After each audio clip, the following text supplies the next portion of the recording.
Yo YouTube, j'espère que vous allez bien les gars. Donc j'ai eu mon visa.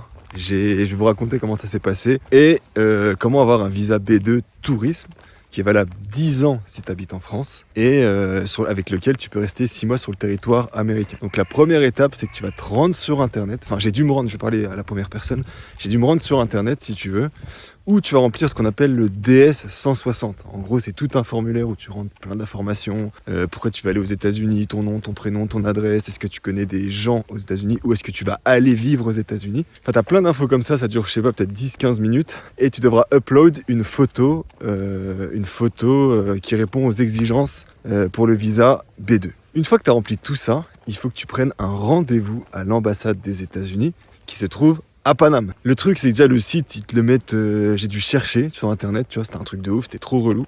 Et une fois que j'ai atterri sur le site, et si tu vois, en première page, t'avais c'était un fond tout rouge, plein de bullet points. En gros, faut pas faire ci, faut pas faire ça, attention à ci, attention à ça. Et en fait, si tu prends pas le réflexe de scroll down, et bah tu prends pas ce qui se passe. Et c'est quoi ce site de merde, tu vois. Et le site, quand tu vas en bas, c'est là que tu peux t'inscrire sur le site de l'ambassade pour prendre rendez-vous. Bref, j'avais un peu galéré, j'ai cherché un peu sur internet et je suis tombé sur ce fameux site. Tu rentres identifiant, tu te crées un mot de passe, etc. Et là, tu vas pouvoir prendre rendez-vous pour aller à l'ambassade des États-Unis. Le truc, c'est que les créneaux, c'est hyper loin à avoir. Donc moi, si tu veux, quand je me suis inscrit, on était peut-être en avril, et le prochain créneau c'était novembre ou décembre. Sachant que moi de base je voulais partir en juin.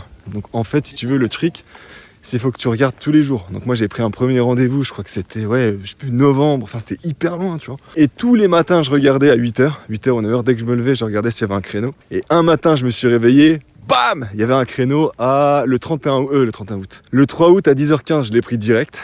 Une fois que tu as rempli le formulaire DS 160, que tu as ton rendez-vous pour l'ambassade des États-Unis, il faut que tu prépares un dossier. Dans ce dossier, c'est ce que je vais t'expliquer maintenant, qu'est-ce qu'il faut mettre. De base, il te demande rien à part ton passeport et une photo. Enfin, de base, normalement, tu viens avec ça et t'es tranquille.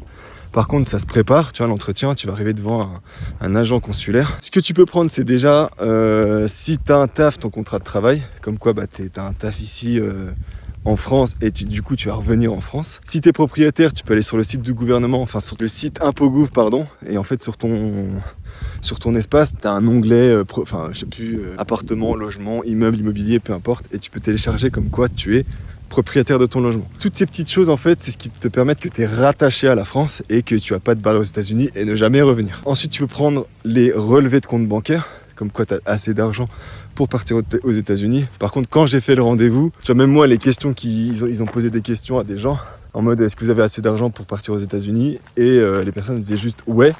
Et vas-y, ça s'arrêtait là. Tu vois, ils disaient pas vas-y, prouve-moi, sors-moi tes relevés bancaires, mais prends-les quand même. Eux, ils demandent officiellement, je sais même pas si c'est officiel, $266 par jour, ce qui peut paraître énorme.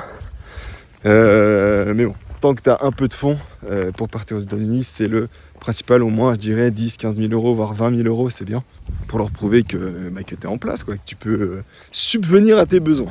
Donc étape 1, internet des 160, etc. Étape 2, prendre rendez-vous. Étape 3, préparer ton dossier. Donc attestation, comme quoi tu as de la famille en France. Les photos, attention, c'est du 5 cm par 5 cm. Donc ça, je te conseille soit d'aller dans une borne, dans un photomaton spécialisé, qui fait des photos pour les visas US. Mais le mieux, si tu vas chez un photographe, il va te couper la photo parfait et tu seras tranquille. Le rendez-vous, tu arrives à Paris, tu as souvent une demi-heure à 1 heure de retard de base. Et en gros, tu vas faire la queue dehors. Et moi, j'étais un peu en panique parce que j'ai vu une queue de ouf. Et j'étais à 10h15. Je suis arrivé à 9h40, si tu veux. Tu vois, genre 9h45, une demi-heure avant. Et je vois une queue de ouf. Je fais waouh, mais le temps que tous ces gens passent, je suis foutu. Et en fait, ils t'indiquent, t'as un petit panneau à l'entrée où ils te mettent les heures, tu vois. Genre là, c'est les gens de 9h15, les gens de 9h30, les gens de 10h. Et ça avance comme ça, donc c'est assez fluide.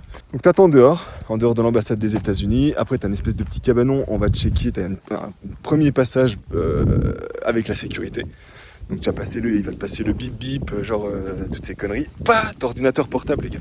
T'as pas le droit de prendre, putain ça c'est hyper important, t'as pas le droit de prendre un ordinateur portable. Si t'as un sac à dos, tu viens que ça, il va te dire soit tu le renvoies dans le café à côté, ils ont l'habitude, tu le déposes et tu le récupères après, mais tu peux pas venir avec un ordinateur dans l'ambassade des États-Unis. Le téléphone portable pareil, tu l'éteins, il n'y a pas de mode avion, tu l'éteins strictement. Et de toute façon, ils te le récupèrent juste après.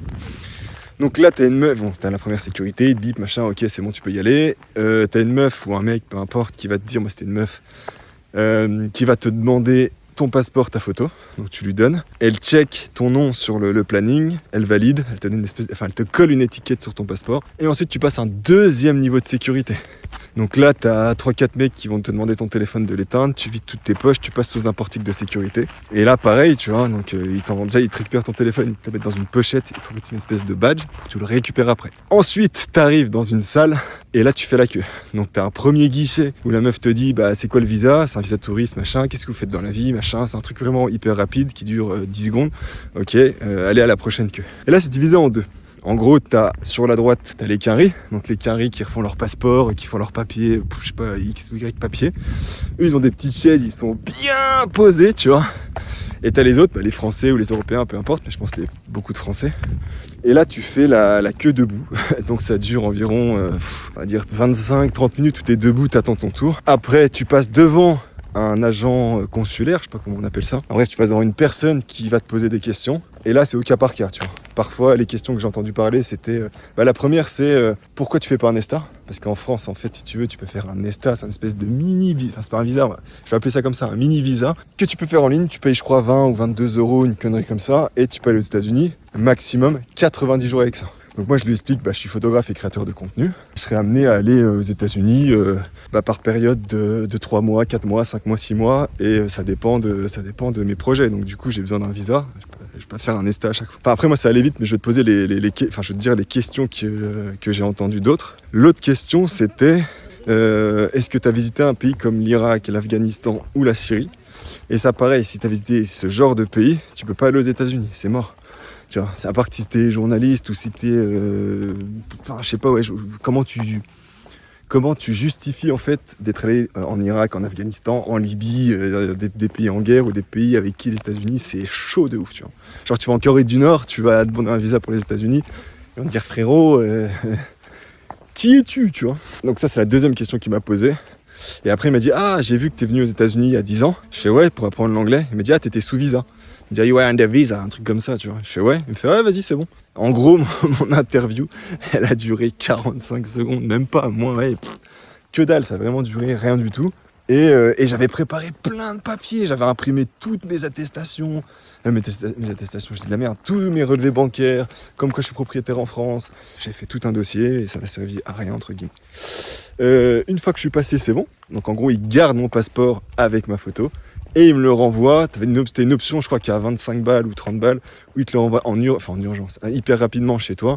Et moi j'ai choisi de le laisser dans la boîte aux lettres à Paname. En gros il y a une boîte aux lettres exprès à l'ambassade où ils te laissent ton passeport entre 5 et 7 jours. Donc moi je vais aller le récupérer directement là-bas. En attendant de partir aux États-Unis, je suis dans les Vosges, tu vois, je suis chez mes darons. Et je ferai une vidéo de présentation juste après, qui je suis, pourquoi je pars aux États-Unis, qu'est-ce que je veux faire dans la life, quoi, tu vois, pourquoi j'ai quitté mon CDI. Mais là, c'était vraiment comment se passe l'entretien. Donc moi, le départ, c'est le 31 août. Et en attendant, je vais vlogger un peu ma vie dans les Vosges. C'est 3 semaines. J-26, je crois. Ouais, J-26.